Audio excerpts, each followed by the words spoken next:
Real talk. No bull.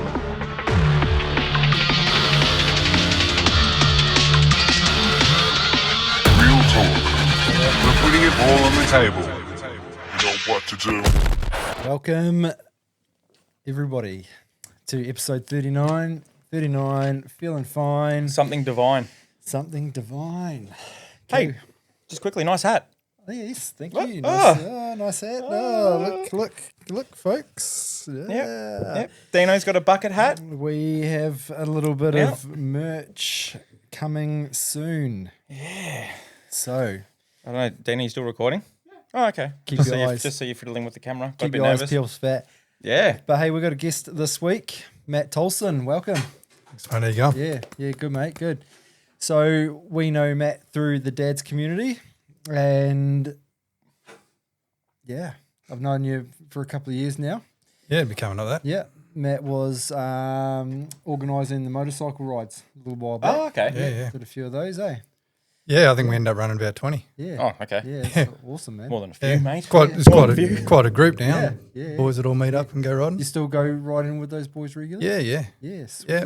One of the boys had an accident, so he's out of action at the moment. Is he all right? Yeah, he just broke his foot. Yeah. Got bumped by a truck. And Oh, shit. unfortunately, when you get bumped on a motorbike, it's a bit more dramatic than That's in a right. car. That's right. So he's out of action. But no, by and large, most of the boys get together. Yeah, sweet. I think we realistically manage 3 rides a month, yeah, Oh, which isn't too bad. that's all right, eh? Yeah, it's good fun. Yeah, nice. Good group. Man. Yeah, nice. That's awesome. But Matt's here tonight with us just to speak about a bit of his time in the army. He's a vet and served for Australia. Thank you very much. yep. And yeah, we're just going to sort of touch on Matt's life and his time in the army, and then sort of what happened after the army. More so, what happened after the army. We don't really need to touch about too much on army life, but it's more about how that army affected you and your mental health, and then sort of, I guess, how you overcome some of that. So yeah, so we'll get on to that, but we're Make sure gonna. my phone's on charge. On silent. I don't think it is. You fucking better do that. One job, mate. Yeah, one job. But The one time it's not. yeah, It's living on silent at the moment. yeah, it's good, man. It's good. But you've got a little shout out. You want to do a little shout out? Yeah. Just a little shout out. You know, just recognizing good men doing good things for people, and one of them is Harley Attard aka the Jungle Cat from the Grounded Warrior Project. Yep. You know, we have only really spoken through Instagram voice messages, and you know, he's always there to offer advice and help, and you know, just for no reason other than he's just a fucking good dude. Yeah. You know, he's Lovely. a top dude, and he's gonna come on the podcast when he's down this way, so that's really good. Awesome. So big shout out to him, and another one is to Where's he based? I think up north, Okay. like sunny coastish area. I could be very wrong, so I'm sorry if I am. Okay. But yeah, I think it is. Yep. Yeah. So he runs like a resilience program there.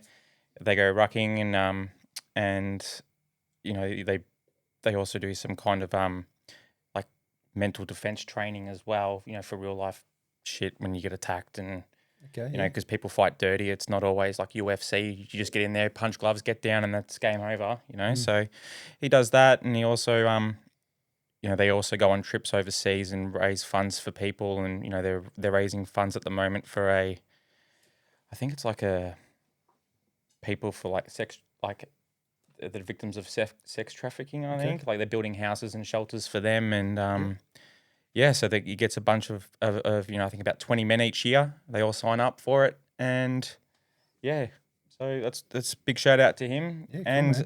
another one is a former guest. Oh, Big Sammy.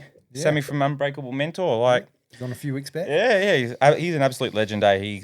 We keep in touch still every day.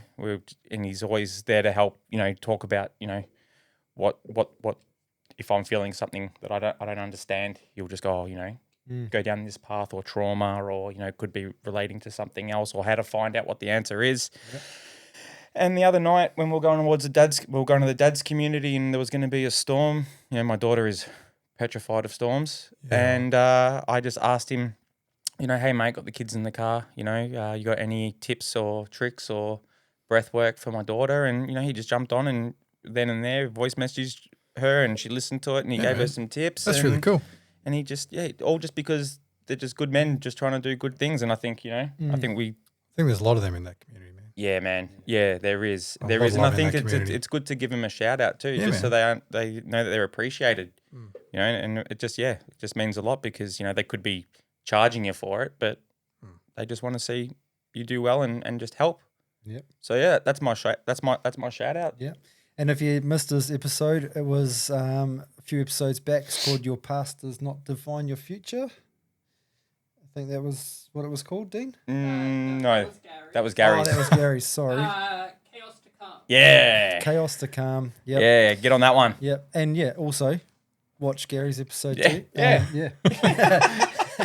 Smooth. So I reckon here's Yeah, me not doing my just research. tie that one in, mate. Yeah, absolutely. Done well. Absolutely. But yeah, from Chaos to Calm, check it out. It was Yep. was a heavy hitting episode. Yeah, it was a fucking belter. Yeah, It was pretty an absolute awesome. belter. Actually, I'm going to try to tone down on the language this week. Yeah, It won't work, but I'll try. yeah, you can try. You can always try. Yeah, that's it. But, Yep. that's done. Nah, awesome. Okay, we're gonna crack into everyone's favorite segment.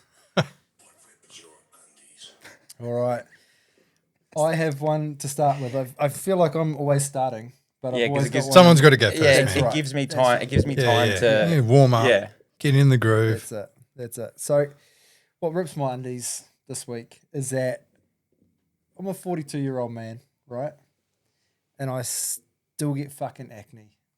And it fucking pisses me. Fuck you, and puberty. this week, I got the fucking Southern Cross on my cheek. Look, 1, 2, Oh, it's like 3, Ice 4. Cube. There's a fucking. You're like Ice Cube, man. I know. I was like, man, what the fuck? Yeah. But whatever, man. I sweat heaps, so I just bring it down Yeah, to that. that's true. Just fucking oily skin, whatever. Yeah, Oh, like- you know, But it rips my undies a little bit. yeah. Yeah, I've got one now. You've triggered it. yeah, go on. Yeah. Bloody ear and nose hair. Ooh. Yep.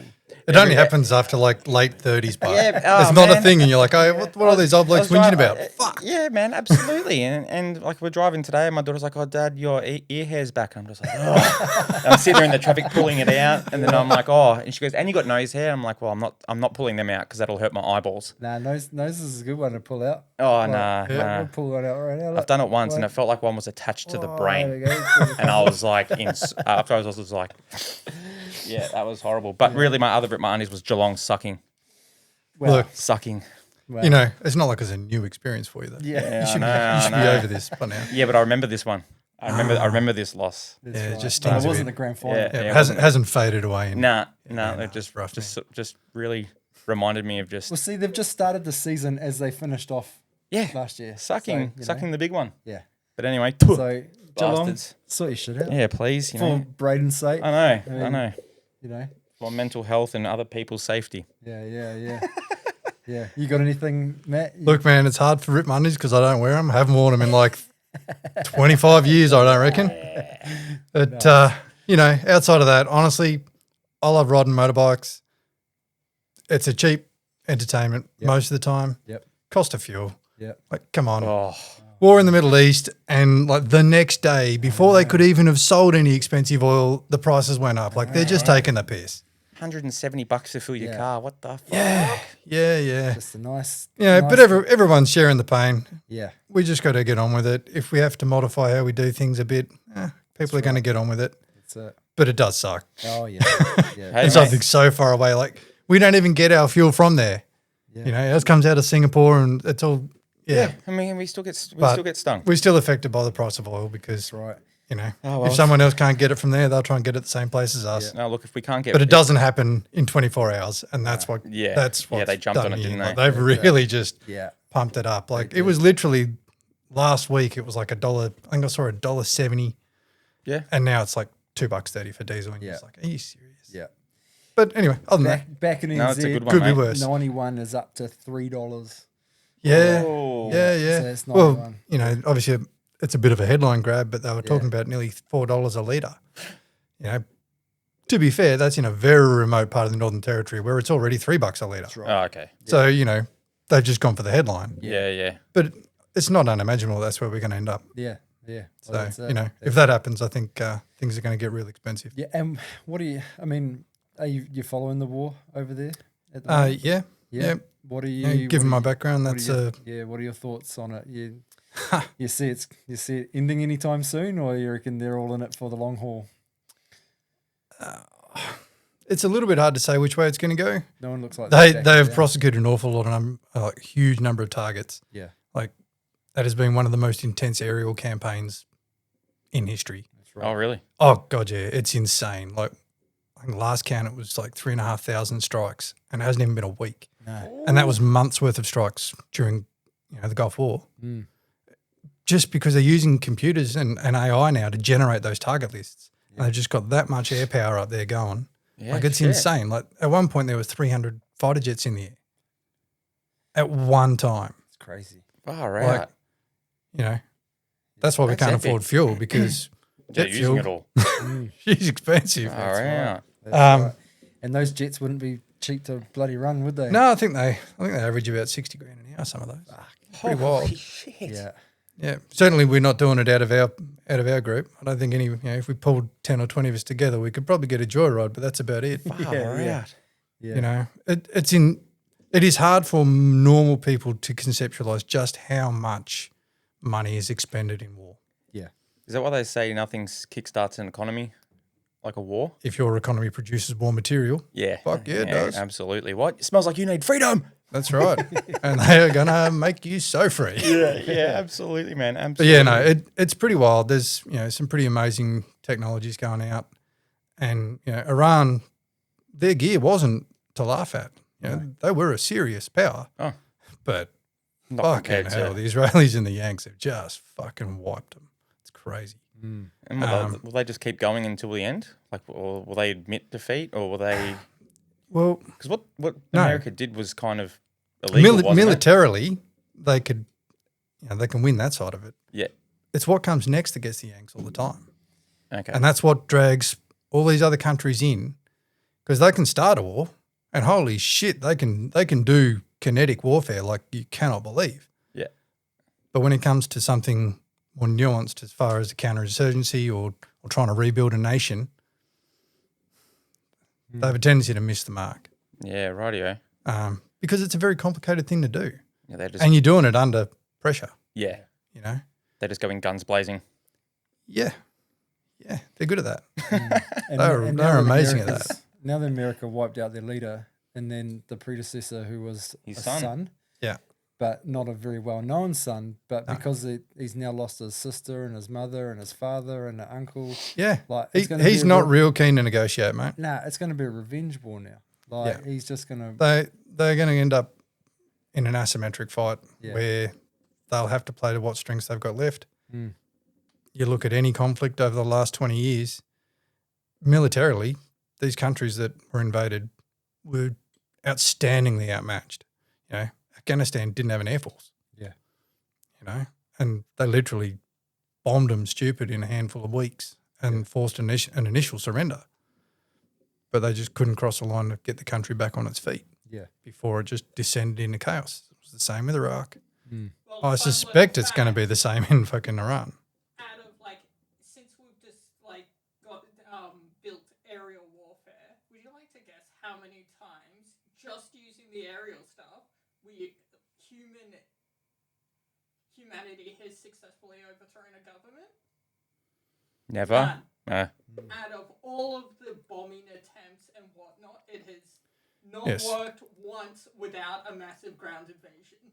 Okay. Unfortunately, as my role being a grunt, you've got to have boots on the ground, and that just every time you kill somebody or blow something up, you create another enemy. Yeah. And unfortunately, that's just how it works. Yeah. If someone came here and blew up your shit, well, you're not going to fucking be mates with the mayor. Nah. That's right. You might not have the capacity to fight back, but you're not going to be their mate. You're certainly not going to fucking help them. No. Mm. And that's what ends up happening. Mm. So I don't know. I don't see an easy way out of it. Nah. And I feel like yet again, the politicians have sent these countries into an almighty war without thinking about how they're going to get out of the other side of it. Yeah. Realistically.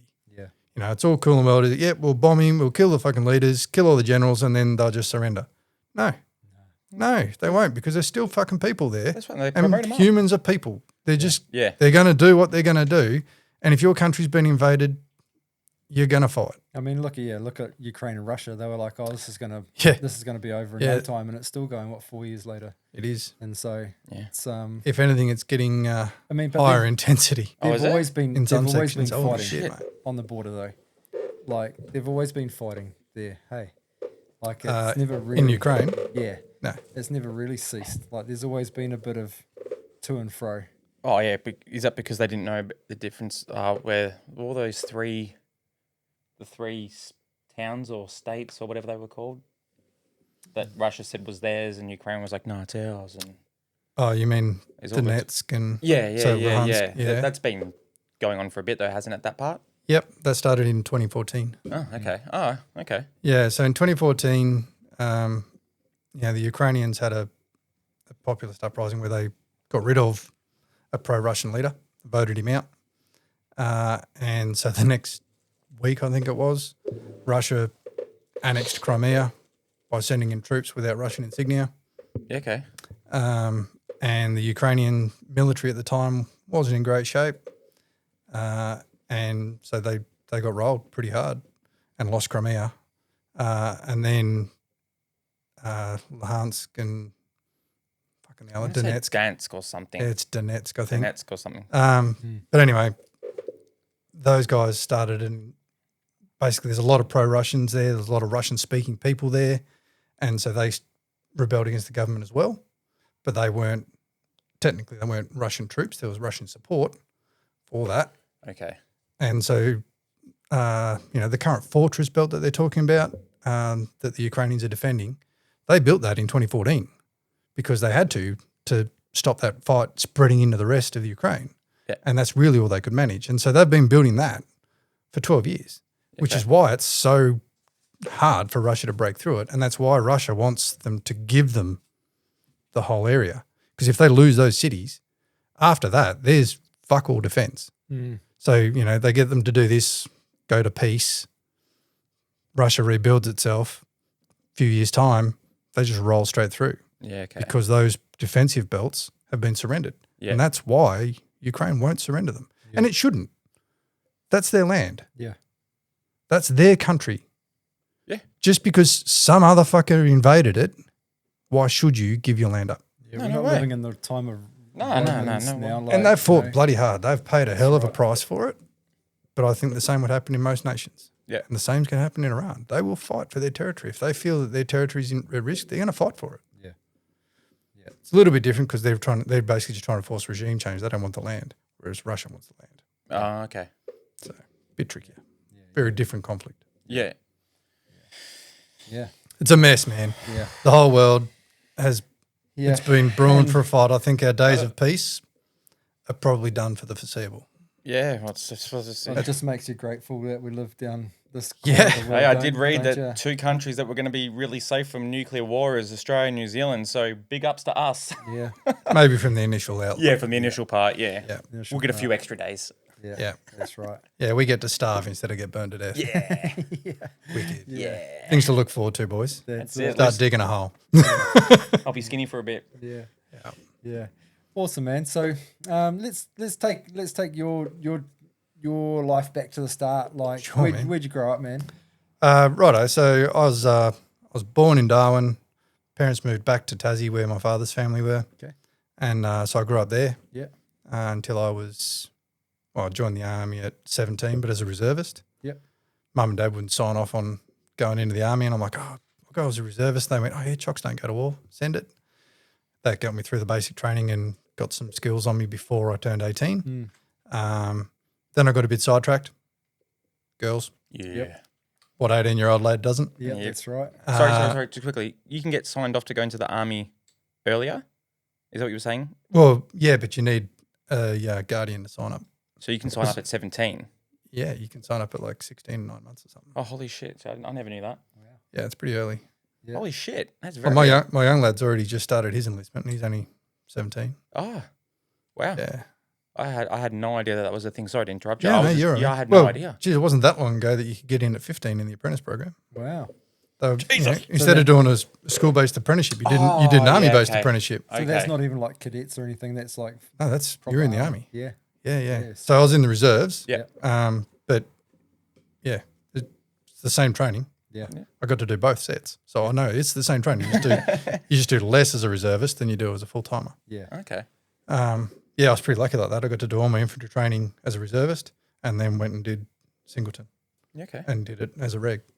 So yeah, that was cool. Bit of a unique experience. I wasn't going to a reg battalion as a reservist because you'll be a reservist for the rest of your life, as far as the boys you serve with are concerned. So that wasn't going to happen. There was a guy. Put this way, there's a guy in my battalion. He'd been in the battalion for 10 years. He was still named Chalk Okay.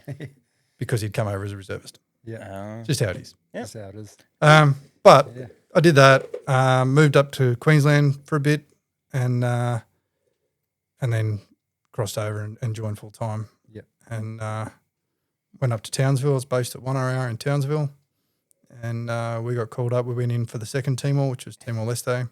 Most people probably don't realise that there were two. Yeah.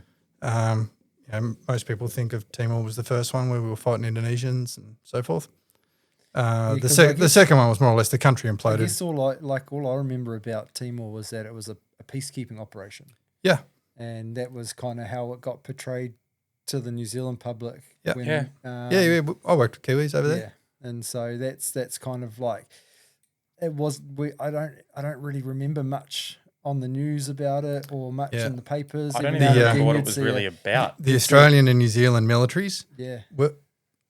still are Yeah. very media averse. Yeah. They would prefer no coverage. So no coverage is good coverage Yeah. because it can't be bad coverage. There was, unless you were really looking for it. I mean, I had family members who didn't even realise we had troops in Timor. Yeah. And they had no idea where I was. And they're like, where have you been? I'm like, I've been over Timor. And they're like, where's that? Why were you there? Yeah. What were you doing? Were you just doing training? Or I'm like, yeah, nah, Yeah. we weren't. Yeah. Yeah. And I mean, 2 trips after mine, they were patrolling in soft hats, carrying a sidearm, no body armour, no machine guns, nothing. Yeah. Yeah, what really was- changed. What was the main purpose of the deployment over there? So our main purpose was to try and stop them infighting and killing each other, and Okay, so so there that we was can like create. If we can stop the fighting, then they can get back to rebuilding their So country. there was like an internal civil war happening. There really was. Essentially, you had the army fighting the police, Okay. and M16s versus Glocks. Yeah. The coppers lost. They massacred thousands of coppers. Yeah. Wow. But at the same time, there's this weird level in Timor where you've got the two halves of the government come from different parts of the country. They're against each other. The army and the police recruit from separate parts of the country. They're against each other. And then all the gangs underneath that are supported by, they're given weapons and things. And so they were fighting amongst themselves as well over territory and all sorts of gear. Yeah. And not many of them were wearing uniforms. You're not really sure who's who. They weren't really after us. They weren't targeting us. But we just kind of had to make ourselves get in the way so that things would stop fighting and they could sort their country out. Yeah. So this was the second. That was the second one. What was the? The first one kicked off in '99. What was that about? So they'd voted for independence. They'd been fighting for independence forever and ever. It was like 20-something years that they'd been fighting for it. And Indonesia finally said, I'll put it to a vote. And then the vote went, we want independence. And they went, well, you're not having it. We didn't think I'd win the vote, so you just can't have it anyway. Get fucked. And it was on. Yeah. Yeah. And so there was some pretty nasty crackdowns on people who wanted independence. Yep. And eventually they sent us in and became a UN mission, and they had federal police there trying to train their police force, and we tried to rebuild the country. But unfortunately the way we left it set it up for the second one. Okay. Because we took all the pro-independence fighters and we took all the pro-Indonesian militia and we made them the army and then the police. So when the two sides of your country fucking hate each other and have fought each other for 30-something years, that shit doesn't go away. Yeah, there's no cohesion at all. And so sooner or later, the left hand fought the right hand and it was all bad. Yeah, shit. And so we got sent back in to break it up. Yeah. Wow. And it was a fairly short campaign as such. It was 8-9 months before they'd sort of really calmed it down properly. We'd seized a lot of the weaponry. We'd caught Alfredo Renato. He was the general they tried to arrest, and it all went to shit. It was an interesting deployment. Yeah. And our job was really to stop them killing each other and try and protect the civilians. Yeah. Okay. So yeah. Yeah. But yeah, so that was it. And, whilst there wasn't a whole lot of fighting and things like that, still a lot of us were injured. Yeah. And I was one of those guys. I got injured. And What injury did you cop? I broke my neck and my knees blew up Ah, pretty huge shit. because I wrecked all the cartilage in my knees just from carrying gear. Yeah, wow. Far out. And it was fun times. How'd you break your neck? Took a dive out of a chopper, mate. Did you? Yeah, I wouldn't recommend it. Yeah. But Don't do that. no, you keep all limbs firmly inside the aircraft. Yeah. It was only about 6 meters, but it was enough. Yeah. Yeah, they reckon that you can do some pretty wicked damage from 7 1.8 meters. or 2 meters, mate. Let Yeah. alone 6 out of It a was all our chopper. gear that did the damage. So did you fall intentionally, or did you No. like you just fell? Yeah. Yeah. All three of us fell out. Yeah, true. Okay. Did it move? Yeah. Chopper move? Yeah, we weren't ready for it. Yeah. So it is what it is. Yeah. But Yeah, like Anyway. because I worked in construction for a long time, just a side Yeah, bar, and they reckoned that at 7 meters, just under 7 meters, your body won't do a full rotation as you fall, Okay. and so it's almost better to fall higher than 7 meters because your body will actually form like a full rotation. If if you're in a As they flip say, mode. do a flip. Yeah, do a No. flip. But if you're under 7 meters, you don't initially have enough time to get your body to do that in the moment. Yeah. And so essentially you land on your head or your neck or your That'd shoulder. be the last thing I'm pretty thinking. much. I'd be But thinking, by fuck, I'm falling. By the time you realise, That's right, yeah. fuck, this is happening, you've hit the deck. That's it. Yeah. Yeah. Yeah. Far out. Like, Wow. like you just, what happened? Like you couldn't, for me, like if someone breaks their neck, you just don't move. No. I mean, I was hurt, Yeah. but I didn't even get Casavac, mate. I could walk. Yeah. So I didn't get to an x-ray machine for 5 more weeks. I worked in country with a broken neck for 5 weeks. It was Holy cool. shit. I was just lucky. Yeah. They were only little cracks. The little cracks, holy fuck, man, they hurt. Like Yeah. C6, C7. 4, 5, and 6. Yeah. Yeah, because I've fractured my C6 and C7 as well. So, yeah, I know. Fun times. And all about that. And I got up and walked away from that. Yeah. Yeah. Like I'd jump out of a vehicle and would like fucking black out and like just be looking down a little tunnel and the guys would be like, "You right?" And I'm like, "Yeah, just give it a minute." And my vision would come back and I'd be right again. Did you know that No. something wasn't right? Oh yeah. Yeah. But But you just thought you pain. strained it or You know, pain like gave it you said, away. right? You got a broken neck, you don't fucking walk, right? Yeah. Well, I've just hurt myself. Yeah. As far as I could tell, you know. That's right. Might have just been muscle. It could have been, I hit the ground pretty fucking hard, man. Yeah. Yeah. Shit. And so when you actually got a chance to get it looked at, Oh yeah, they're like, "Oh yeah, there's nothing wrong with your knees." I'm like, "Are you fucking sure, mate?" Like, they're the size of my fucking head. yeah. But yeah, they're like, "Oh, yeah, your neck's broken. You better put this donut on. We're going to send you back to Tassie, back to fucking Australia." And Wow. that was it. That was it. And then got home, my knees were fucked, and the neck recovered. Yep. But a grunt who can't run with his gear isn't much use. So that No. started the long slide out of the army. Yeah. And unfortunately, as part of that process, the mental health stuff started to suffer. And as soon as I put my hand up that, I was having a few mental health issues, that couldn't get me out of the army quick enough. Yeah. Wow. Wow. Yeah, literally from putting my hand up to ass out the door was 3 weeks. Whew. Yeah. So they don't even Thank have, you like, for your service. back, Yeah, well, get back then they fucked. didn't have any like in-house sort of like service to put you through, like to No. help you out. They do now. Yeah. They've improved things a lot. I was going to say, I thought that we. Yeah, no, they literally better. gave me a card for DVA. They're like, "Yeah, ring those guys, they'll help you out." And yeah, it was a wild process, man. Yeah. And I was pretty young. I was pretty messed up. Yeah. I was very lucky that over the years, some older veterans took me under their wing and just helped me survive those few years because it was pretty bad. I lost a lot of mates. Yeah.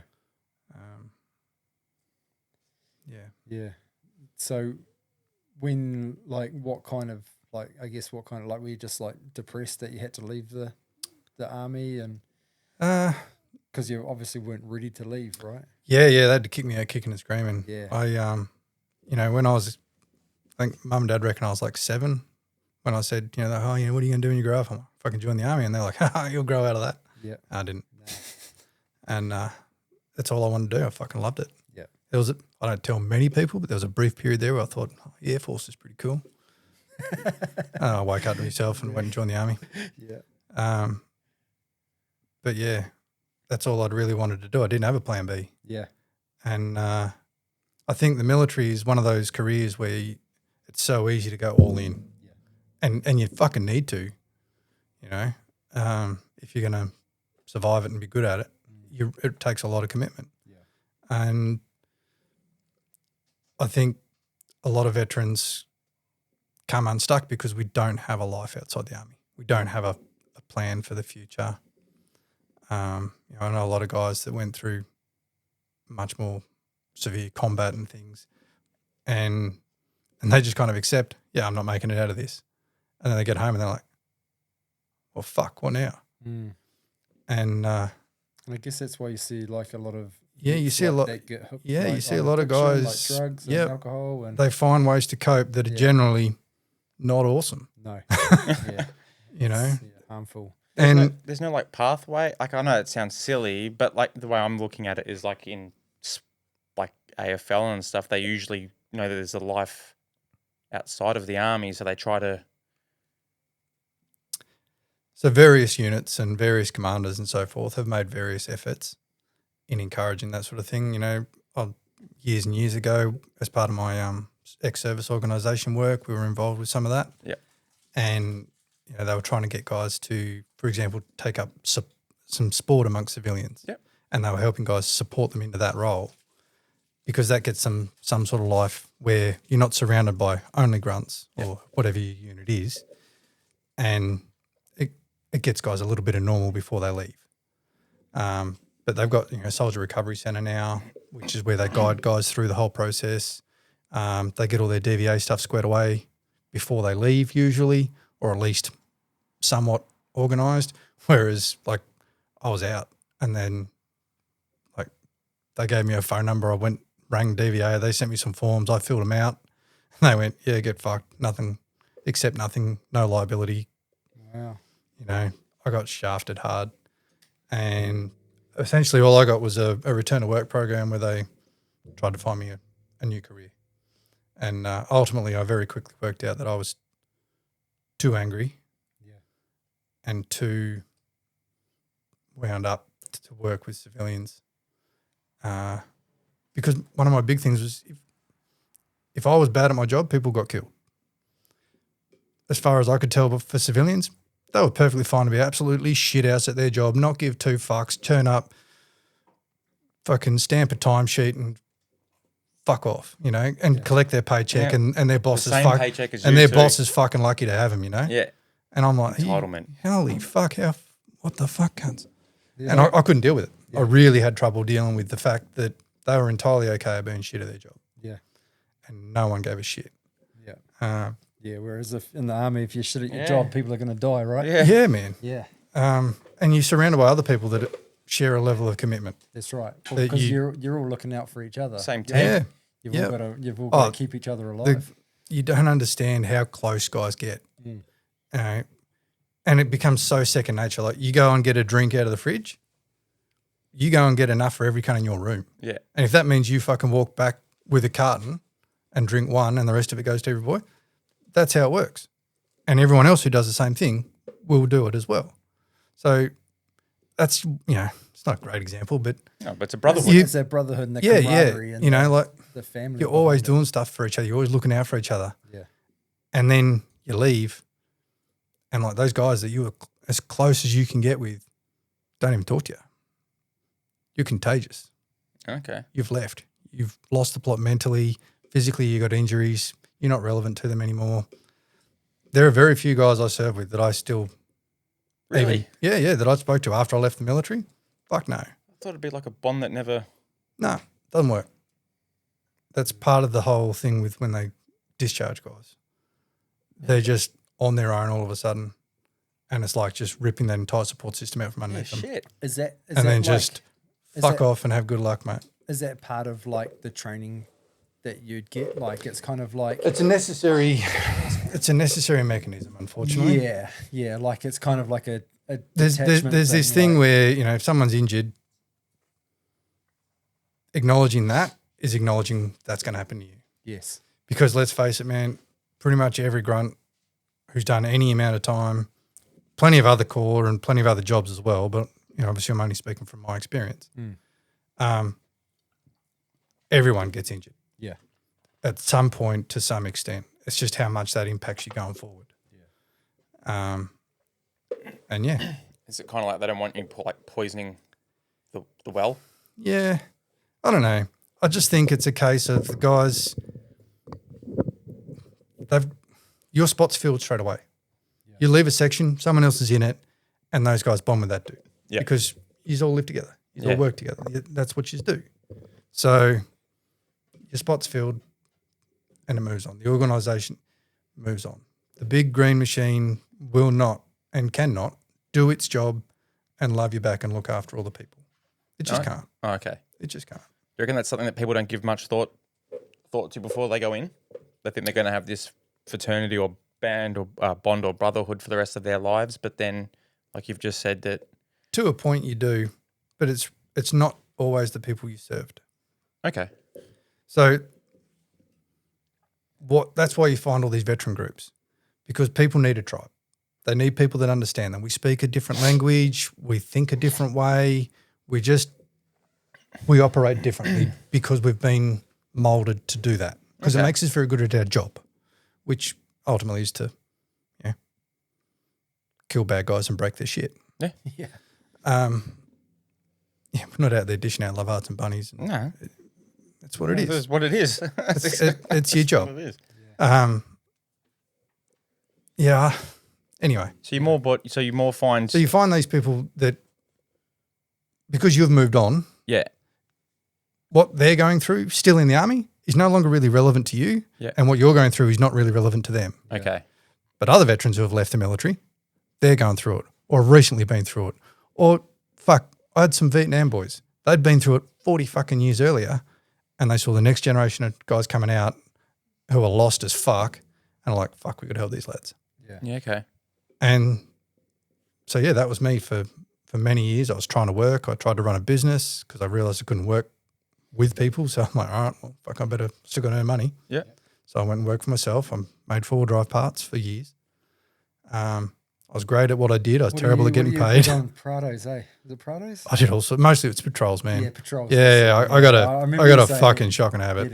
You'd had a lot of patrols. Yeah. I think I'm currently on like number 36. Holy shit. It's at this point, cocaine would have been way cheaper. Yeah. But anyway, it is what it is. You've got to have a passion, and I use that as an enormous distraction to help me survive, That's right. keep me enough purpose to keep me going. But I guess that's the thing with anything like that, though, is you've got to distract yourself, right? You need a focus. But You need in a mission.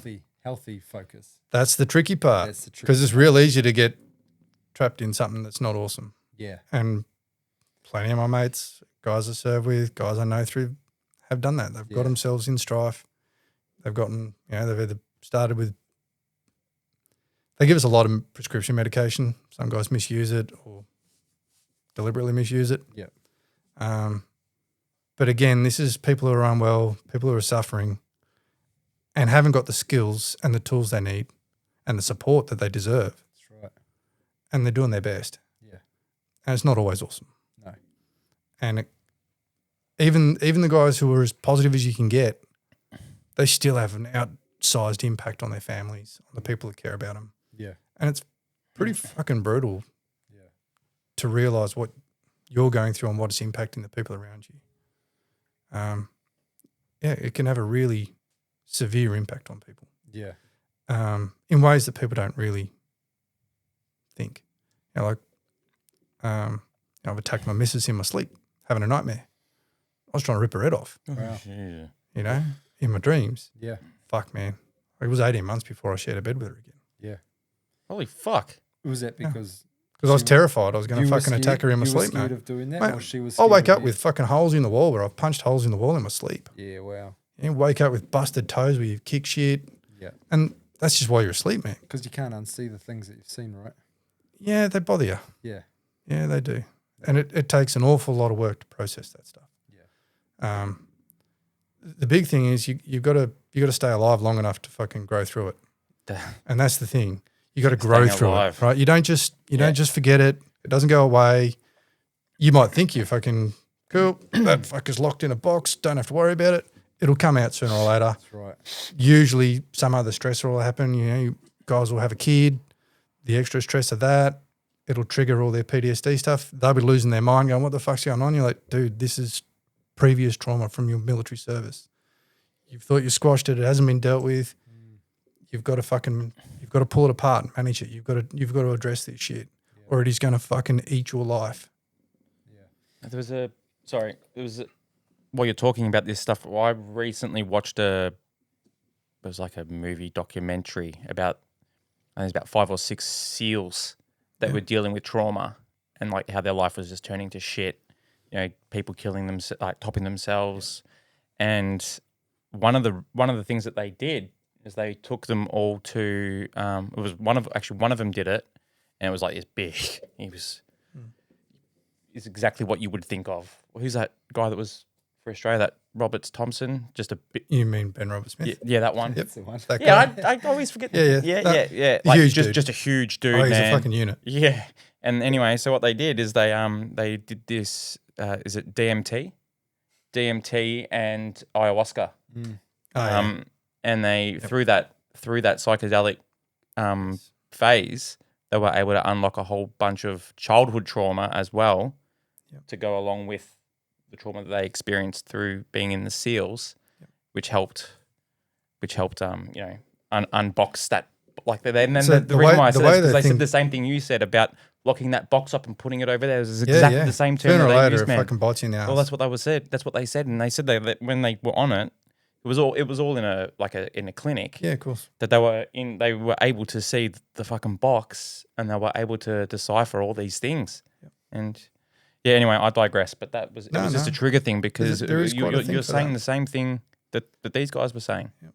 So yeah, that's So over the years, man, I have tried so many different treatments. Yeah. And, multiple medications. They all create their own dramas. Yeah. I was just lucky that I was surrounded by enough people that I could reach out to when it got bad that would help me get through that little window. Because you really it's only really, really serious for a few hours before your body's like, if you're like, fuck this, I'm out, you've just got to keep yourself alive for those few hours. And your body will wear itself out and you're like, fuck, I'm going to sleep, right? Yeah. It's weird. But yeah, you're right. But whatever you need to get through that, fucking do it. It is worth it because, fuck, I have been there dozens of times just ready to just fuck this. I've had enough. Everything fucking hurts. I'm fucking miserable. I'm impacting everyone around me. It's not worth it. And you get there. Fuck, I know how the boys, they get there all the time and I know why they do it. It's hard. Yeah. So But you've got to survive that bit because once you're through, it sucks. You got to fucking rebuild and you got to dig yourself back out of the hole and you got to fucking put your big boy pants on and fucking work. There's no reset button. It's fucking bullshit like that. constantly riding this wave. Yeah. Like- But you've got to punch through that bit. Like, I've had mates ring me and they're there. I'm like, I can't fucking hold on for 40 minutes and I'm there. Yeah. And I'll turn up 6-pack of beer and just watch dumb shit on fucking YouTube or whatever it is. That's right. Keep them alive for that little bit. Give them some fucking company. Tell them they've got what they need to get through, and they get through. Yeah. But fuck, man, I am so sick of losing mates to it. Yeah, it's brutal. Yeah, What did we lose? 41. We lost in combat in 20 years, and we lose twice that every year to suicide. yeah. Every fucking year, we average in about 80. It's unreal. And I think the best year was like just under 60 in the last 20 years, And they and that's a say- that's a good year. That's a good year. Like, I'm sorry, but that's 60 families that have been fucking It should be destroyed zero. by guys who couldn't Yeah. or wouldn't get the help. Yeah. So, does the army federation or whatever it's called? Do they kind of like are they accountable for this in any kind of way? Like, No. do they should they be helping their veterans more, like even down the line, No. even when they're out of the army? It's not the Army's job. The Army's job's to defend our country. But they're the ones that created the problem with these men. Sure, but that's why they've got Department of Veteran Affairs. Okay. Okay. So once you leave the military, Yeah. you become DVA's problem. And DVA is it's a rough system. Yeah. It's hard on everybody in it, Yeah. everyone who has to deal with it, everyone who has to run it. It's a huge bureaucratic clusterfuck. Yeah. They're operating under like 4 or 5 different acts. So depending when you served, you've got different rules for what you're eligible for, what's accepted conditions, what can't be accepted, whether you've got warlike service, non-warlike service, just served in the country. It's insane. Holy shit! I didn't know it was like that hard. Like to help or get the stuff that So the there, veterans should have or need All right, and so- the support. Okay, so just my case, it took 10 years. From leaving the military to here's a pension, here's a gold card, fucking start getting your life back together. 10 years. 10 years. And in that time, I lost 3/4 of the guys that I actually served with to suicide in that first 10 years. Yeah. Holy shit! It's fucking insane. Yeah. I mean, that's I like, thought we did that part well. I'm so no, wrong. we've missed it a bit. Yeah, fuck. So once all of that goes through, then the care is good. Yeah, okay. But it's getting that. Yeah. well, that's, And you've got to have, again, 3,600 days that a man could take his life. Yeah. absolutely. You And know? many, many do. That's right. As they say, DVA's got more confirmed kills than the infantry. Yeah. Yeah. The system is fucking bad. And You know, they try and reset it and they try and come up with different plans. But like, fuck at the moment, man. You know, they've got this massive backlog and they were getting criticised about it. They were getting dragged into Senate inquiries over it. You had the Royal Commission into suicides, veteran suicides and stuff like that. And they're like, yep, you guys need to fix this. And like, fuck, how are we going to fix this? So rather than just go, cool, let's just fucking sort it out, they just relabeled it all. So instead of it being like fucking pending, they're like, oh, you know, it's being assigned to somebody. So now it's no longer, assess. it's just been fixed. Yeah. All they've done was change the fucking language around it. They haven't actually fucking fixed the backlog. No. And they turn around, oh, yeah, no, we fixed that backlog from when we got criticised. Yeah. Yeah, what about the fucking thousands of other claims that have come in since then? Yeah. It just makes it look Because like you've they- spent 4 years or whatever clearing that backlog, but they don't stop coming. Yeah. No, that's exactly Makes it right. look good on paper. Yeah. Their Yeah, KPIs yeah, are they're being just sorted, they're like- just getting the politicians off their back, Yeah. and it's all just fucking smoke and mirrors. Yeah. That's right. But at the same time, like, okay, so veterans, we can be pretty rough. Like, we can hurt feelings, right? Without really trying, because that's what we do. There's a certain Fuck, mate, you should see the way we talk to each other. It's fucking like civvies that get amongst it are like, holy shit, you guys are fucking terrible to each other. And we're like, yeah. yeah. And they're like, but like the worse it is, the funnier you guys think it is. And we're like, yeah. Yeah, you're starting to get it. And they're like, that's fucked up. If I said this shit to my friends, they would never talk to me. You guys think it's fucking hilarious. I'm like, well, yeah. But you get us angry and we can really tear strips off people we don't even realize how aggressive we can seem. And so you've got these people who, from a veteran's perspective, their job is to fucking deny us our supports. And then they ring you and fucking, oh, you know, you filled out this form wrong. Well, that veteran who's having a cunt of a day is just going to get on that blow and he's just going to fucking tear strips off that cunt left, right and centre. Yeah. So they can't keep staff because they're getting fucked by their team. They're getting abused by us. Shit job. Yeah. Pay's not that great. It's not worth it for them. Their mental health suffers. Right. But they're dealing with mentally unwell people, physically unwell people, and people that just hurt people for a living. Is the backlog possibly created by the fact that there's not enough people to help? There's Like they don't have enough of a pool of people to help the people that need the help. But then they get a staff surge. Doesn't really fix it. Yeah. It's the system that's the issue. Yeah. And how do you reset that? Yeah. And that's their issue. Too hard, too big to reset. That's That's right. And everyone carries on about how bad DVA is. You lose DVA, who are we dealing with? Fucking Centrelink probably. Oh, yeah. Imagine how that's going to work out. Veterans walking into Centrelink. Yeah, fuckers are going to be ripped over counters and bashed regularly, and veterans are going to end up in jail because they've lost their fucking bottle. Yeah.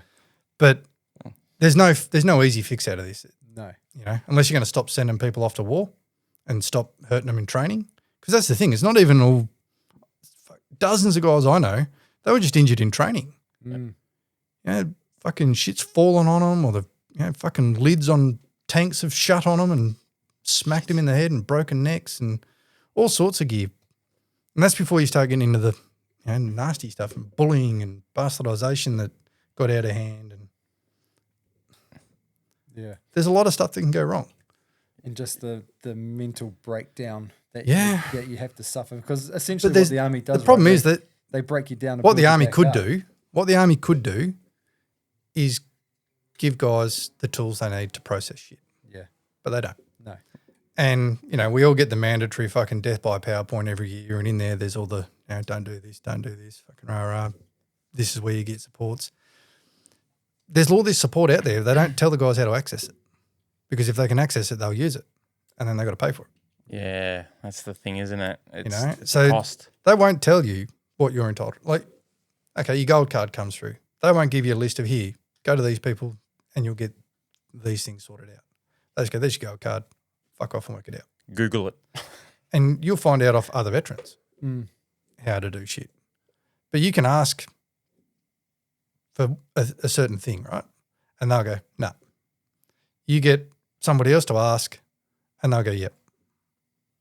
And it doesn't seem to make a lot of sense. No. Like I was told for years and years, yeah, your back's fucked, but we can't get you one of those fucking adjustable beds. Yeah. You're not eligible for it. And then one day I fucking was. And it just turned up. And I'm like, what the fuck? Yeah. I've been asking for that cunt for like fucking 8 years. Yeah. That's crazy. And it finally turned up. Yeah. But I don't know. It's tricky. And like they'll pay for stuff you don't need or want, but not stuff you do need or want. Dumb. Yeah, that's right. So I don't feel like the taxpayer gets great value out of it. And I don't feel like a lot of the veterans get a great standard of care. And it's very inconsistent. But I was lucky enough to have a really good medical team and learn how to make the system work to get what I need to keep myself as good as I'm going to get and get on with it. Yeah. When you were talking about the ayahuasca and stuff, so in Australia we've got access to ketamine. Yeah, it's fucking wild. Yeah. I don't know why the fuck people think that's a great thing to do recreationally. It's not. Fucking horrible. Yeah, I did it for my back once. I was on it for 8 hours and it sucked. Yeah, no, I've done it recreationally. It's not that great. Yeah. So they take you in. It's Spravato. It's a spray up the nose job. And you sit with your psych and they basically monitor you, make sure your blood pressure doesn't do something stupid and you're okay. And you sort of talk through things.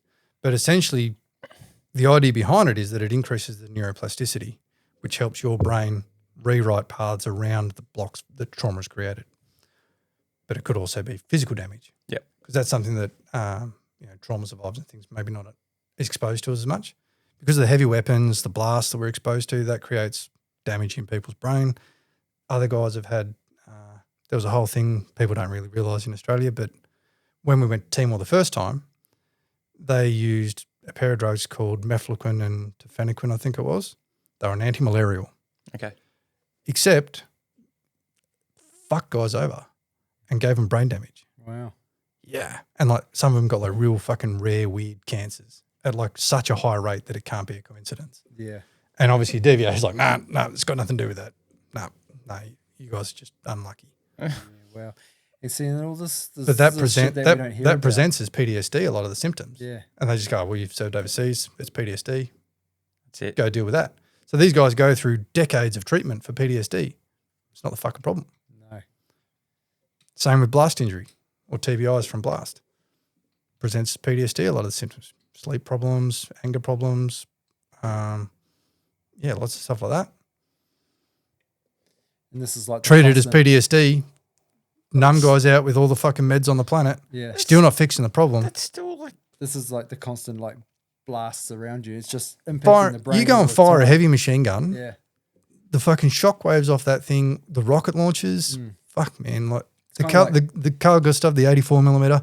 That's like 180 something decibels when you fire it. oh, Kind of like The shock wave, getting concussion, fucking- like concussion. Like you fuck fire you that, up, sucks you your know, balls in your body, blows. Like you got to open your mouth because it'll fuck all your eardrums because of the air pressure change inside your body from firing the thing. Yeah. holy shit. And that's before you talk about artillery and fucking tank guns and big shit. Well, this is just infantry weapons, man. Yeah. The exposure that stuff can create in people's bodies is incredible. Yeah, it's crazy. And so this is what a lot of people don't understand is it doesn't matter whether you were overseas, you've still done all of that. You've still fired it all for training and it can impact you. So it doesn't matter what you did, where you went, whatever. It's your service is going to impact you in some way. Yeah. So you've got to, but it's on you to go to DVA, deal with all their bullshit and get yourself looked after. Jump through So it's all just the hoops. Yeah. easier to diagnose people with PTSD. And so many than- guys just can't do it They can't be fucked. and they just fucking quit. Yeah, or they get addicted to something because Yep. it's easier to Yep. to numb the pain. Numb the pain. Fuck, man. The amount of opiates that they will prescribe is insane. Yeah. And you can't function on it. No. You exist. You don't live. And it's You're like brain in- dead. You know, it's like Yeah, when you you're see just these, fucking these cooked. documentaries of these Yeah. homeless drug addicts in America. Yep. A lot of them are all veterans. Yeah. You know, because A lot of them have fallen through the gaps there. yeah, they're all just Yep. falling through the system. And a lot of them, I mean, let's be honest, mate. Infantry trains you to be professionally homeless. Like you can be real comfortable in really uncomfortable situations. So it's not that big a deal to them. Yeah. They don't think that much of it, but they're not going to get any better. Yeah. They're not going to recover and they're not going to grow through it. So you've got to get these guys supported. And so really once I come back on deck and fuck, it's some weeks I wonder whether I'm there or not. Other weeks I'm doing pretty damn good. Yeah. But I'm trying to create spaces for veterans to get that team around them and help pull them through. And there's some amazing ex-service organisations around that look after guys when they're really fucked. Yeah. You know, they've had marriage breakdowns, they've had to leave the home, there's domestic violence issues, all sorts of stuff. We're aware of it. We pull them in, we give them somewhere to keep them safe, try and look after them, try and give them a bit of purpose for a bit, and then get their fucking paperwork sorted out, use other supports to get through that. And then once they've got that, just keep poking them along like, come on, man, have you seen a psych recently? Oh, no. Okay, man, like, you got it. So this is actually something you've started up. Yeah, it is. Oh, okay. Wow. And that's what I've done with various groups and whatever else for 8 or 9 years now. Yeah. Oh, wow. Because I figure I can sit there and fucking whinge about all the guys that are killing themselves, or I can fucking try and do something about it. And so I spent a long time trying to work out what the fuck you do about that. Yeah.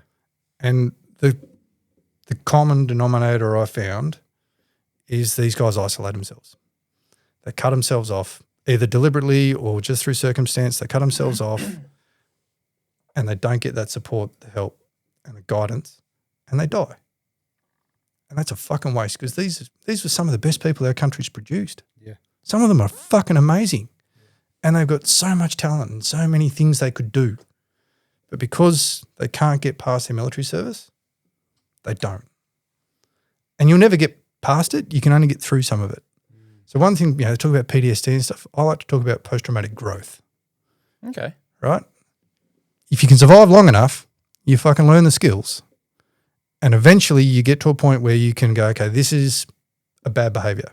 This is something that happens to me. And you can develop the tools to manage it. Reduce the occurrence of it, reduce the severity of it, whatever it is. And fuck, it might take you a few goes to get it. But that's all you can do is work on yourself. Keep going to the doctors. Keep going to the gym. Stay fit. Try and stay fucking reasonably healthy. Jeez, I'm swearing a bit, aren't I? I'm sorry, boys. You're okay, man. Producer Dean here in the edit. Matt's apology for swearing so much. I have counted 244 uses of fuck, 43 of shit, and an astounding 73 cunts. Back to the show. It's passion. Dude, It's yeah, passion, mate. Fuck. It's Who gives called, a it's, shit? it's called real talk, no bull for man, a reason, fuck. mate. But Yeah. it gets these guys. whatever you want. They need it, right? They need their tribe. They need their family. Same as DC.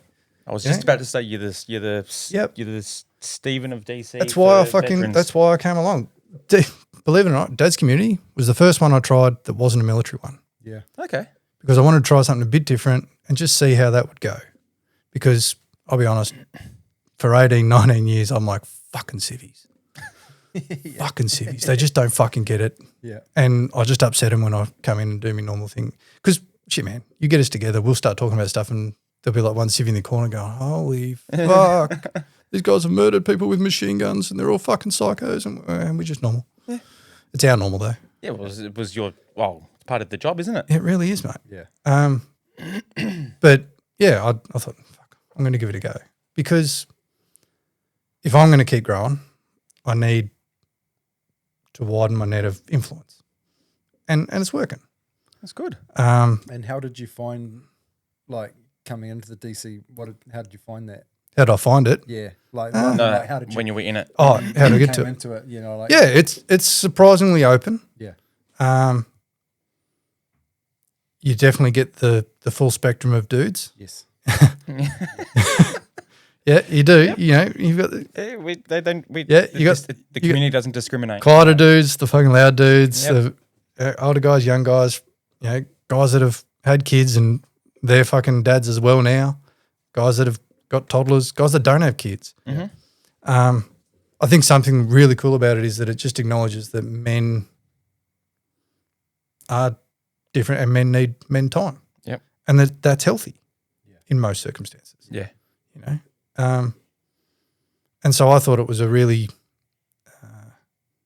solid idea, and it gives people it just gives people a place to go that's safe for them, with people that are like-minded enough that it's not alien, to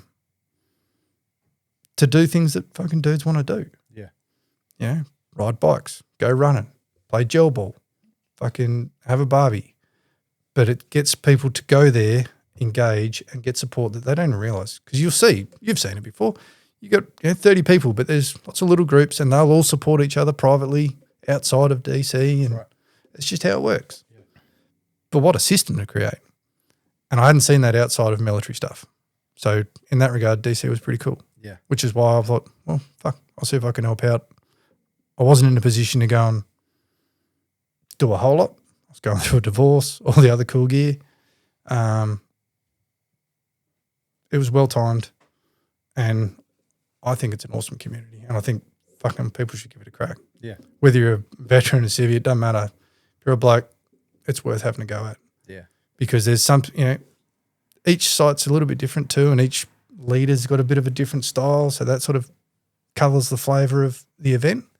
And I think it's where you find everyone's going to find a spot in that community. There's something for everybody in there. And if there isn't, fucking make it. That's right. That's exactly it. That is exactly Because that's the thing. That's the cool thing about DC. Like, I'm like, fuck, it. you guys ride bikes? Found a few guys that want to ride bikes. Steve's like, go on, Tolson, fucking make it a DC thing. I'm like, oh, fuck, I don't know. Don't label it. He's like, just fucking do it. Yeah. So I did. And it worked out awesome. Yeah. Well, this was built on the DC, wasn't it? This was, yeah. Yeah. Yeah. Yep. Well, shit, I wouldn't have met you guys before. There's no other way I'd have run into you, really. No, that's Yeah, right. that's true. That's right. So, yeah, I think that's really cool. Yeah. But you've just got to find these places. And people have to dig in and do something for themselves. That's right. That's right. People have to want to change or want the help. Yeah. It's to start with. Yeah, like, you've got to be open to it. Yeah. But I think if you are, mate, the possibilities are incredible what you can do. Yeah. Yeah. Like at the moment, we're building a shed out at DAG. Think like a men's shed, but Yeah. for cool. veterans, coppers, fireys. Yeah. Oh, sweet. Yeah. It's, we're putting a bunkhouse in it so the guys can, if they need to get away from home for a bit, go out there, they're safe. You can work on tools, you can do whatever you want, work on cars, bikes. And we're going to build a forge out there. Yeah. You can just clean up sticks, swim in the dam, catch yabbies and fish, whatever you want to do. Perfect. But having a space like that, that's what I'm trying to build. You're going to have to Yeah. give us all the links for that. That's awesome, man. Oh, That's so cool. If it was, I've been working on that for 2 years, mate. Oh, well, Like I said, I'm about to we lay can say coming soon. concrete, so that's why it's Coming pissing down Coming rain. soon. You're mentioning that you're laying a slab. Yeah. Because at the moment it's just a bunch of shipping containers Yep. on a dirt patch. Yep. So we've moved all the containers and built this massive slab. It's a vision. Yeah. I'm getting there, bit by bit. Yeah. I don't care. That's something that changed recently. Yeah. In the last few years is that I've realised. Yeah. Well, I haven't died. I'm going to be around for a while. I better hook It's in. giving you And, purpose. yeah. Yeah. Yep. Yeah. And I guess sometimes we got to find the strength in the shit, right? Yeah. Um, My mental health's doing way better than it ever was, but my physical capabilities are sadly waning. Yep. I'm really struggling with some of that stuff. Yep. Chronic pain and all my joints keep fucking failing. And I've got 2 computers built into my back now, and they're pretty cool. Yeah. Fucking Bluetooth to it, turn them on. Really? Yeah, man. Yeah, they're cool. yeah. Okay. What the fuck? Yeah, I'll show you. Elon that. Musk shit. Yeah. What does that help you with? Yeah. So the one on the right's a spinal cord stimulator. Okay. Essentially, that's for pain. Yep. And it's got a set of wires that go down through my tailbone, up my spinal column to sort of between my shoulder blades. Okay. And there's 6 little electrodes on each, and it electrocutes my spinal cord. Wow. And Fun. essentially that scrambles the pain signal going through. Ah. So if I leave it off, my lower back especially gets like real bad, like to the point that I'm on a walking stick and really Yeah. fucked. So you can always go, oh, yeah, I'm taking it home today. I'm charging the batteries. Yeah. And, so I'll turn it on. Normally you can't feel it, but it's also got cheat modes. I call them cheat codes. You fucking log into it, crank it up. Yeah. You can feel it. It's a bit of a strange sensation. Yeah. Think like you feel like you're being squeezed at very high frequency, Oh. and you've got pins and needles from your ribs down. Okay. But Jeez. within like 10, an internal tens machine. yeah, a little bit like that. The other one is an internal tens machine. Yeah. Okay. Yeah. But yeah, essentially within sort of 10 minutes, it'll bring my pain down probably 3 points, Wow. which is, that's enough to take it from fuck this shit, I need to knock off and hit painkillers, Yeah.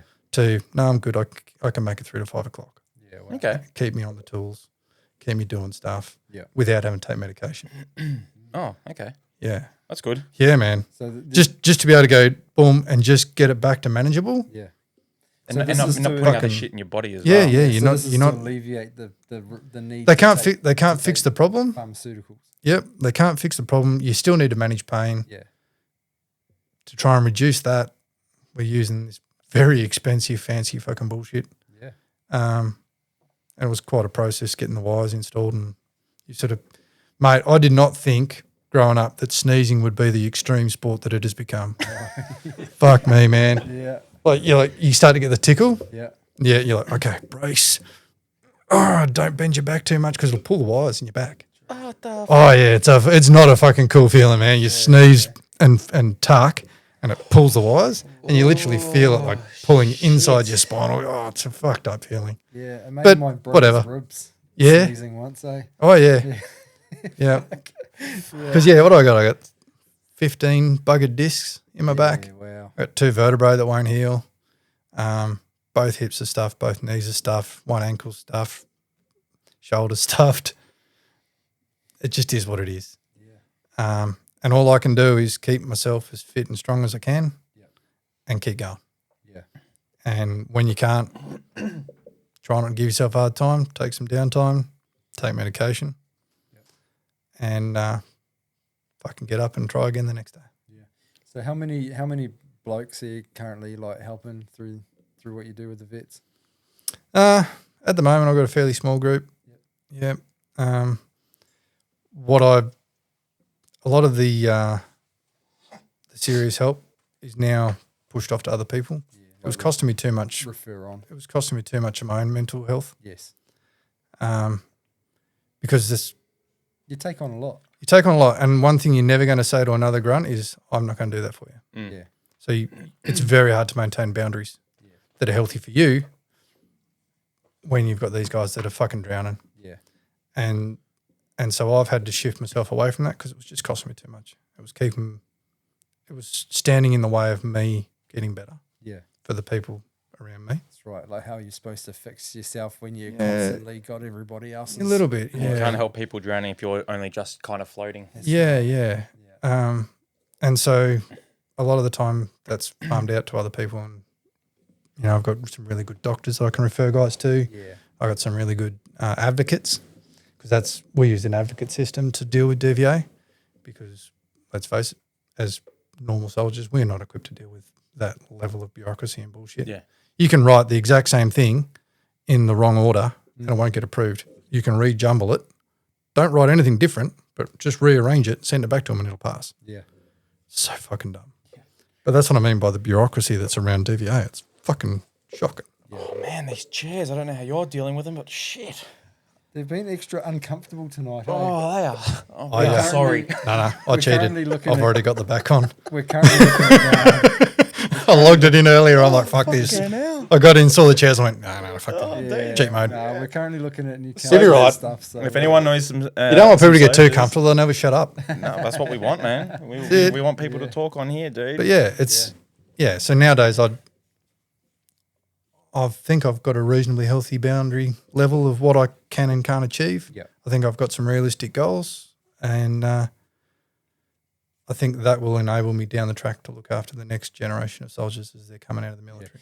what's one of the main things that you see guys struggling with? Anger. Anger. Yeah, What are they angry about? everything. Everything.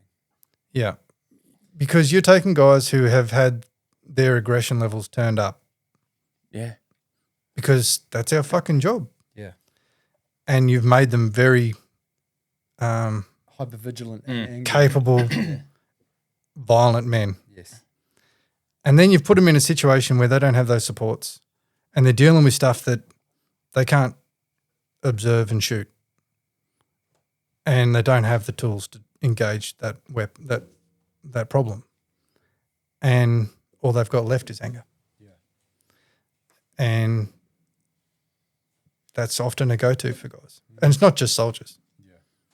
It's not just soldiers. I see it in civilian friends as well. Men can be aggressive when they're faced with stuff they don't have the tools to address. Yes. And it's a frustration thing. So it's almost like a And it's- sometimes it's desensitization program It's a- or something. Yeah, it's a safety thing too. You know, if you're aggressive, you're keeping yourself protected. Yeah. You know? Yeah. And so trying to keep that in check and give guys the tools they need to fucking de-escalate, stuff like that. Yeah. It's important. Well, I know I've had trouble with it. Kind of one of the things that you get taught, right, is like, Yeah. if you don't kill, then you get killed. And so that's kind of like, it builds this hypervigilance around the situation. What's that saying? You don't have to stay ready if you are ready or something? Is that kind of... Don't know if I heard that one, but there's No, you never heard that one? Nah. a big one for vets I'm is not the vigilance. Yeah. Oh, no, this wasn't Like, an army term. This was man, like a Tony Robbins one. You know, I'd hear a noise outside at 1 o'clock in the morning, That's right. and that's it. I'm out on the fence line, Yeah. looking for it, Yeah. ready to fight. And because I'm G'd up, that's it. I don't sleep that night. And it would be fucking nothing. Yeah. You know, it'd be a cunt riding past. Is that still now? No, I've got it under control. So Better. how would you for men dealing with anger problems or being You got to learn to vigilant, fucking put some time in, boys. yeah You got to learn. Something sets you off, fucking stop, breathe at least twice before you fucking do anything. Don't even think about anything. Just stop and breathe. so don't be so like reactive. Don't react straight away. You know, a big one's with kids, right? Because let's face it, man, kids can fucking push your buttons like they are fucking built for it. They can fucking just weevil in there and just bash that button, and you're just Love like, a big red button. And people say you can negotiate with terrorists but not kids. fuck no. Okay, now. But if you can stop and breathe for a second before you react or anything, right? One, what that does is it helps you be a safer person to come to. Your kid knows they come to you and you go off the handle, right? Don't bring problems to dad. Yeah. Okay? Kid brings you a problem and you can breathe through it. That gap, that's all it fucking takes for a lot of guys. Yeah. If you can put just enough fucking space in, your brain will flick the other way and it'll go to problem solve mode, or, hey man, that's fucking shit. Let's talk about it. That's a fucking good one. That's all I would, that's the biggest thing is try and stop. Yep. Don't react straight away. That's the best part about this show, man. Is like you just get real people fucking giving real men real tips because I've been told shit by psychologists, psychiatrists, do this, do that, and then I'm like, oh, yeah, sure, fuck, whatever. And then, It's someone's worked. on here and you just go, yeah, well, It's worked. It's proven. There are times when you need to step up and protect people, Yeah. but you've got to put some space in and think about it before you do. Yeah. But yeah, I think that's the best thing you can do is give yourself that tiny window where all you think about is, right, fucking breathe in, breathe out. You guys ever heard of box breathing? Yep. Oh, yeah. Run that out. Yep. Do that 2 or 3 cycles, concentrate on that, then solve the problem. Yeah. Then attack the issue. Then address the person who's causing you the fucking grief. Okay. And that'll fucking help a lot. Calm the nervous system down. You've just got to reset it. If you can stay calm, holy shit, man, you can do so much. Yeah. And it's so much more powerful. Okay. I mean, shit, even in a fight, being calm, Jesus, it puts them off. You know, they're like fucking arcing up and they're fucking waving a knife around and you're just calm and like, okay, let's go then. Yeah. And they're kind of like, this guy doesn't give a fuck. This guy's way too. He's calm not. for me.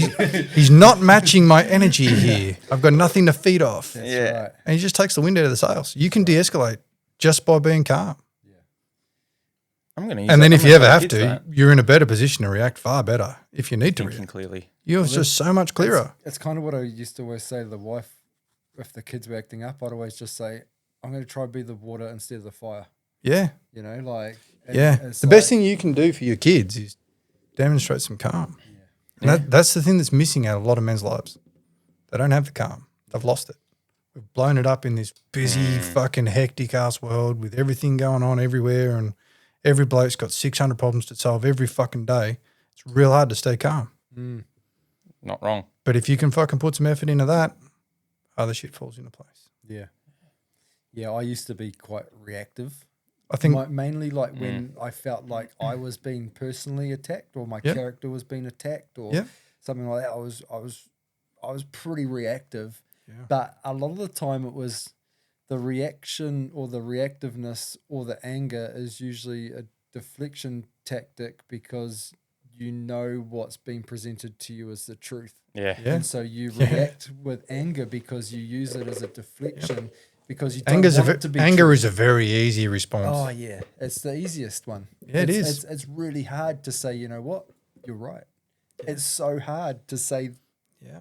to be calm and say that thing. You know. Give yourself those few You're right, seconds I am though, a and you dickhead. might be able to. Yeah. Either that or you come up with a real witty comeback and you tear shreds off them anyway. Yeah. Either way, But yeah, like only I had good I can had a come from moment- stopping for a second. I had a moment one afternoon where I acted way out of line with a workmate, Yep. and I went home that night and I talked to a mate of mine who's a coach, and I just said, "This is what happened today." Yep. And he said the same thing. He's like, "You've got to really just learn to step back for the minute and take a moment and breathe and just Don't be wrong. I say just do that, yeah, man.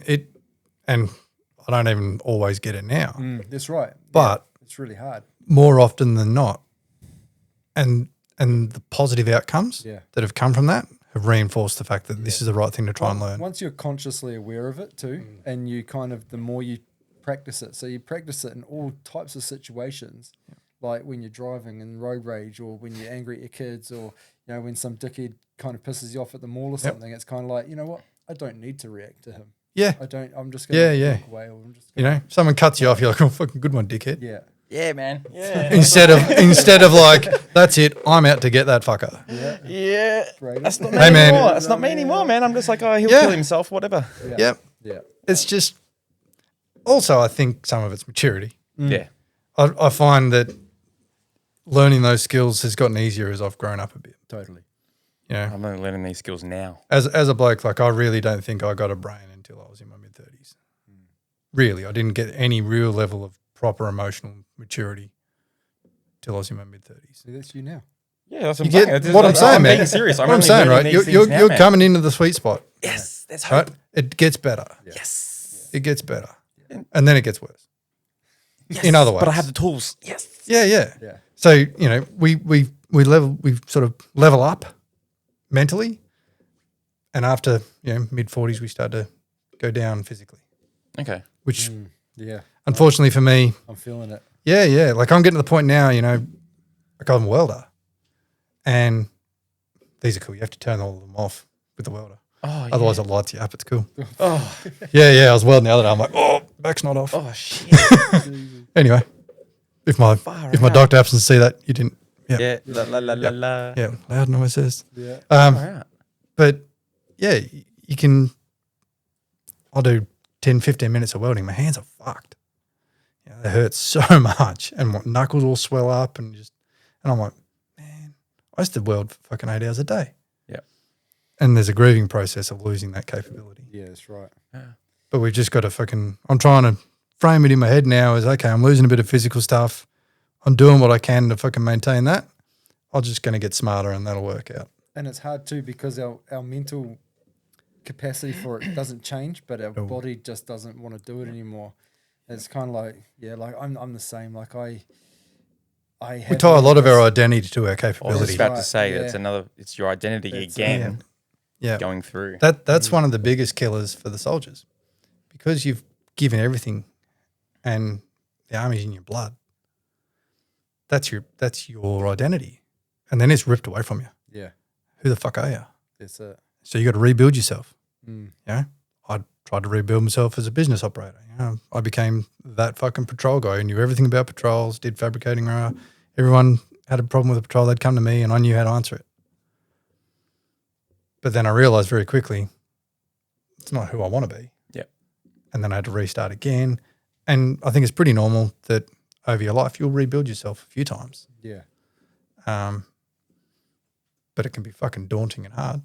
Yeah. To do it again and again, and you sort of come out of whatever situation. Guys separate from a family, and they're like, "Fuck, now I've got to start again." And you've got to build that identity. And my only tip, having done it a few times, is concentrate on who's around you, because that'll help. yeah, It is, mate. You can lean on some fucking real. You only need a couple of really good people, and you can lean on them where you need to, and they'll keep you on the go. Same, you spoke to a coach. It's the same thing. Everyone needs someone with a bit more experience that they can fucking bounce things off. And we also need to learn to do that for our kids. Yeah, I've learned that with the kids. Yeah. Gotta be- I mean, gotta set the tone. your kids are a little bit younger. My guy's fucking 17 now. He's going to join the army, for fuck's sake. Like, And how do you feel about that? well, not awesome. Yeah. I'll be honest, not awesome. Yeah. I feel like perhaps I'd paid the blood ticket for our family, Okay. and that I don't want how hard some of my life has been for my son. Yeah. But he's a different person to me. He's going to go for a trade in the military. He wants to serve, right? He wants to serve. I think he's listened enough to everyone, because he's spent the last 10 years of his life surrounded by veterans, and obviously when he was young, he got to hear all the cool shit. Yeah. He got all the funny stories. He got all the cool shit we did. That probably built it up a bit. He was always interested in it. That's why we got along a lot of the time, because he could talk to me about World War II stuff, and I knew what was going on. Yeah. Gave us something to bond over a bit. Yeah. But I think he's appreciated that after the army I had nothing. I had no transferable skill set, because there's just not a lot of call for civilians to shoot people and break shit. And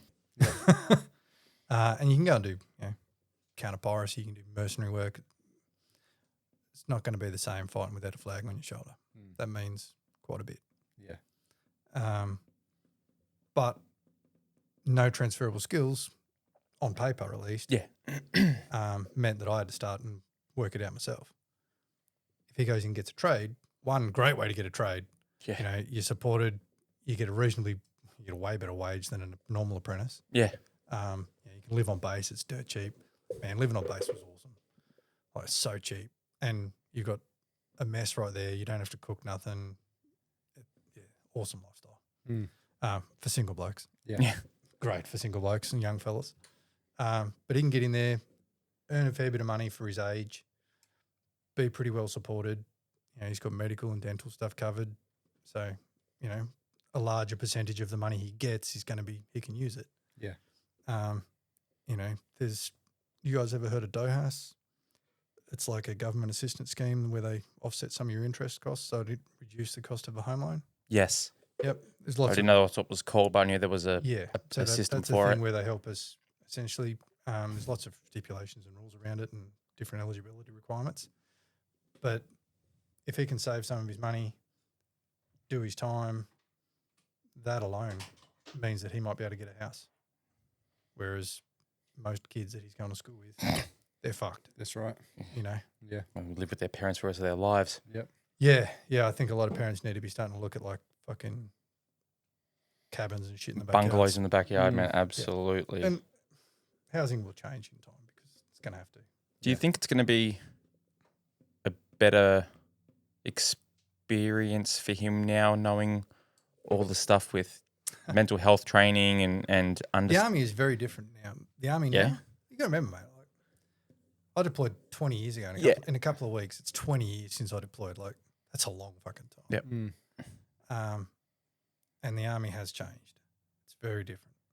It has gotten better at managing the fallout of injuries. It's gotten way better at mental health stuff. It's got half the stigma it used to. It still is a problem.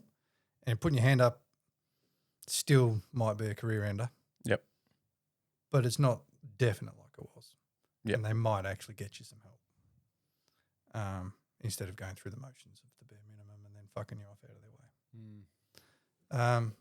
So in that regard, I feel like the army is probably a better culture than I was in. A lot of soldiers, feel like the army's gotten a bit soft. We'll find out. If push comes to shove, we're going to find out for good or for better or worse. But I think him going in as a trade, he still gets to serve. He still gets to run around the bush digging holes and shooting guns. He gets that out of his system. He serves his country. He comes out with a skill set that he can transfer to a real job in the real world. So he's got half a chance. That's really good. He's got half a chance out the other end. And that's all I can do for him is prepare him for after the army before he goes in. Yeah. Because I didn't have that. Yeah, I was into the army and that was my only plan. And it fucked me. Yep. And it's fucked plenty of guys I know. Yeah. So if you guys are in the army or you want to go in the army, have a plan for afterwards and you'll do all right. Yeah, and that's some good advice. Yeah, man, absolutely. Well, because I guarantee there'd be a lot of people out there that wouldn't think of that. You don't. They just want to get in there. You're 17, shoot 18, guns, you want do to shit. run around the bush, do fucking proper boy shit. Like live in holes, fucking blow shit up, fire rocket launchers, fucking set off anti-personnel mines. Like it's proper fucking Boy Scout great shit. It was fucking awesome fun. Yeah. Run around in fucking armoured vehicles and helicopters and, fucking getting in the back of Chinooks and fucking caribou. I did a caribou invasion one day as training. We landed at like a university in Gatton or somewhere, landed on their oval and set up a fucking fighting position. Fucking just, you get to do some really cool shit. Yeah. And it is shit, it's shit from the ads. It's great. Yeah. But there's the other side of the impact it can have on you mentally and physically long term. But at the same time, regardless of what your ticket price is, and for some guys it's pretty fucking steep, it gets you entry to a club of veterans and we're everywhere. Yeah. Like I tour around a lot in my four-wheel drive in fairly remote parts of the world, well, in the country anyway. Yeah. And I find veterans everywhere. Yeah. And there's that immediate recognition. It'll be the way they say something, and you'll be like, he served. Yeah. And you'll immediately got something in common with that person and away you go. Yeah. It's opened more doors than it closed. Okay. So I don't regret my military service at all. No. And fuck, I probably should. Cost me a lot. And I'm not going to grow to be an old man. Just not. I'm not going to live that long. Oh, mate, you The keep pain you will- keep, you the keep pain becoming is a gonna- robot. The pain is going to do. Yeah, man. We got boys that are like fucking 50% artificial joints. Oh shit. And you're like, we all make the joke, when he dies, it's a race who can get him into Sims medals first because he's worth a fortune in titanium scrap. Yeah. But that's just how we get on with it. Yeah. And it gives you a mindset to just go and take on whatever the fuck you can put your mind to. And that's all I do.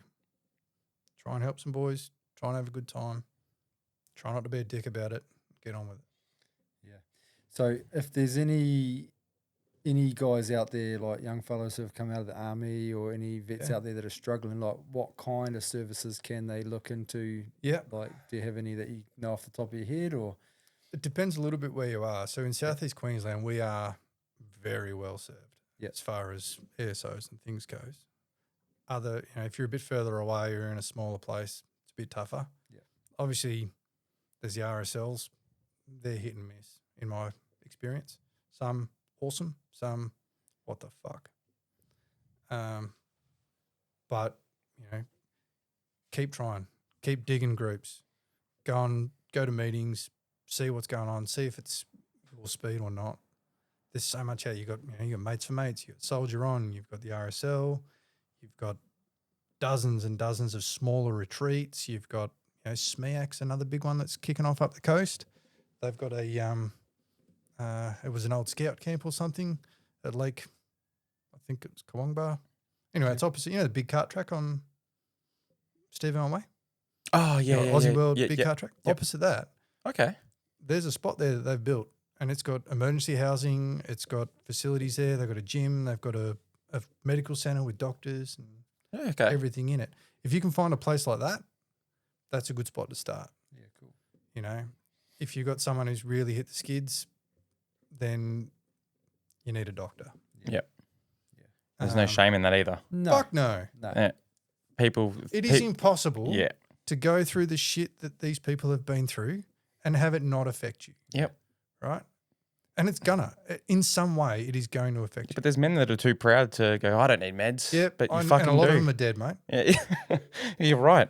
They died proud, but they're dead. Yep. And they fucking don't need to be. Yep. It's Absolutely, They mate. fucking don't need to be. It is humiliating and fucking painful. And fuck, man, I've been in the old grippy sock jail where they lock you in and it's fucking shit.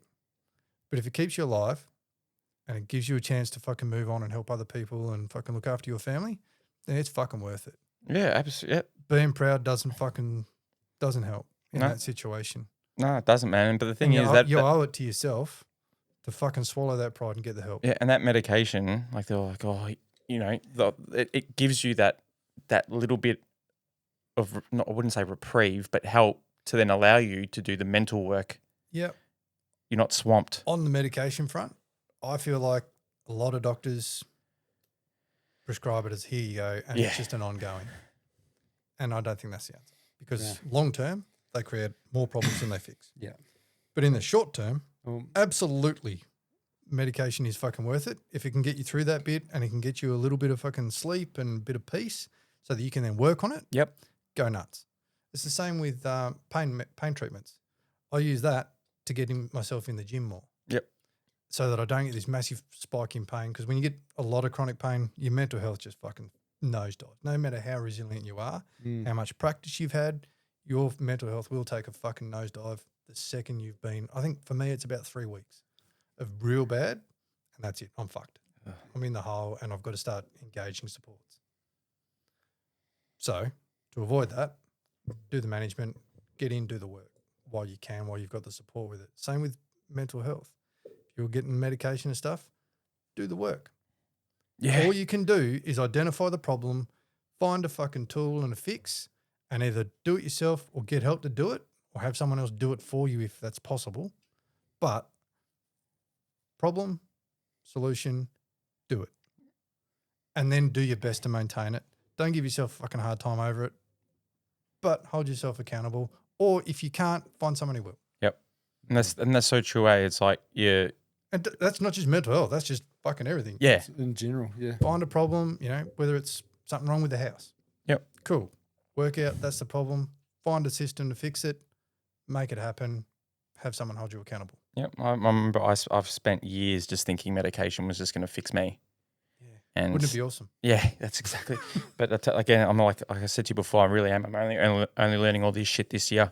Yeah. It's only March now, so I've only just started doing the hard work as well. And Talk to people that have fucking been through it, man. Yep. and you'll find experience from them. Yeah. Learn off them. Yep. Like I said, some of the older veterans, they fucking got me through and got me on the path. Yeah.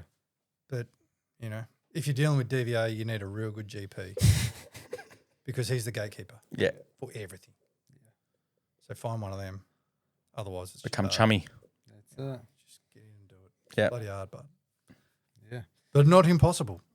Yeah. Tens of thousands of us have done it before. Just keep So everyone persisting. else can do it. And if it gets that bad, keep yourself alive for those few fucking hours. And I don't care what you do to fucking keep yourself alive, but do it. Yep. Unreal, man. Unreal. Oh, it's been an awesome chat. Oh bro. man, that's Went a been bit dark in a few spots. No, What? no, not at all. no mate. way, man. It's- This was so it's- fucking eye opening. It's the reality of it, mate. It's the reality of it. So I mean, This has been a great conversation, man. yeah, It really has been. Too bad. yeah. Yeah. No, Nah, that was a ripper. We really appreciate you coming on. And being honest, and Yeah, Cheers for having me, lads. Ah, man, it's thank you been for sharing, dude. fantastic. So really appreciate it. yeah, yeah. So like always, if you like what we do, like, subscribe, comment, share.